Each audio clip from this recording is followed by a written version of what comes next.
谁让看？你看。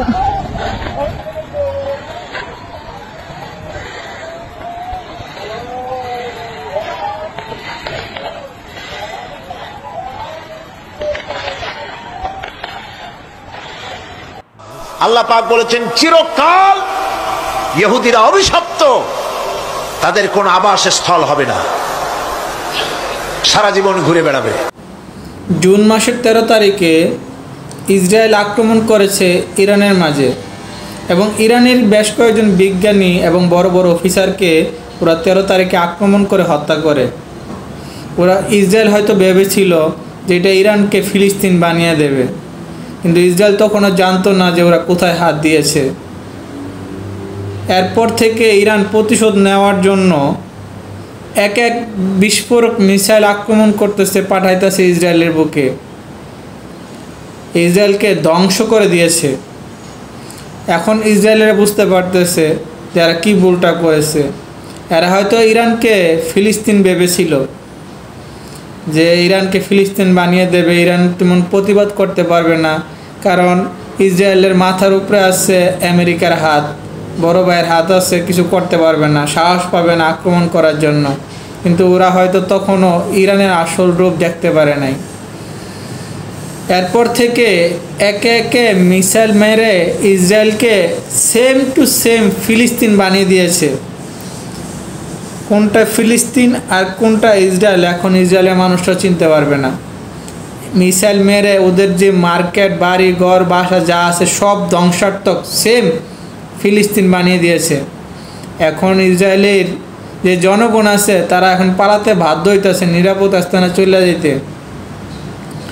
এখন তারা বুঝতে পারতেছে তারা কতটা অন্যায় করেছে ফিলিস্তিনিদের জনগণের উপরে।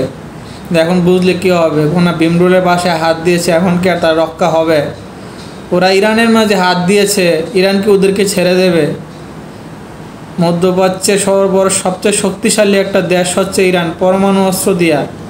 আর সেই ইরানকে তারা গুড়িয়ে দিতে চেয়েছে, ফিলিস্তিন বানিয়ে দিতে চেয়েছে। এখন বুঝবে ইসরায়েলরা যে ইরান কী জিনিস।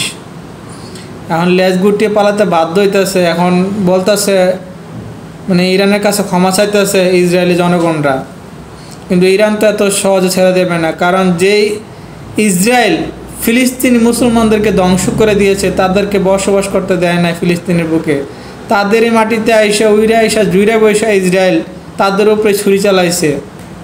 তো এটার প্রতিশোধ ইরান অবশ্যই নেবে, কারণ সারা পৃথিবীর মানুষ চায় ফিলিস্তিনের উপরে যে অন্যায়টুকু হয়েছিল সেটা যেন প্রতিশোধ নেওয়া হয়। তো ইনশাল্লাহ ইরানকে আল্লাহ তাআলা আরও বেশি শক্তিশালী করুক। আমরা চাই যেন ফিলিস্তিনের প্রতিশোধ এই ইরান নিতে পারে ইসরায়েলের বিপক্ষে, এবং মুসলমানদের এই যুদ্ধ যেন মুসলমানরা জয়ী হয়।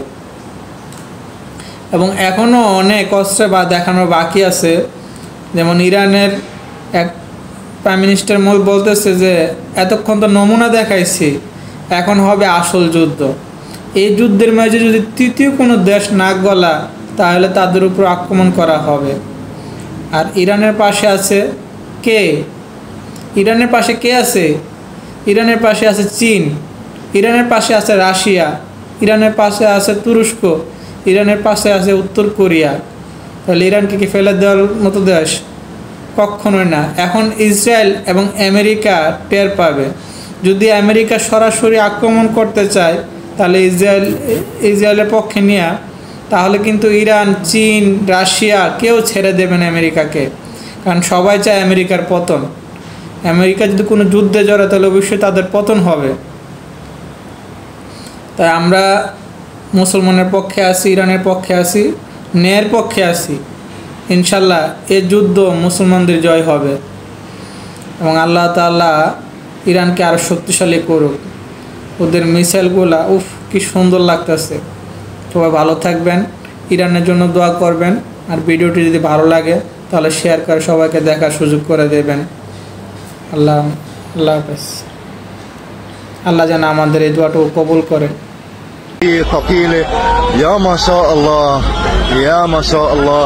هاي صيت جنوبيين، هاي صيت أهل مدينة صور يلي قدموا كتير شهداء، هاي صيت أبناء الجنوب يلي ما سلموا من عدوان وهمجية العدو الإسرائيلي بال 2024. هيدا حقنا عم تاخده إيران مثل ما شايفين. قربان لقربان الله نحن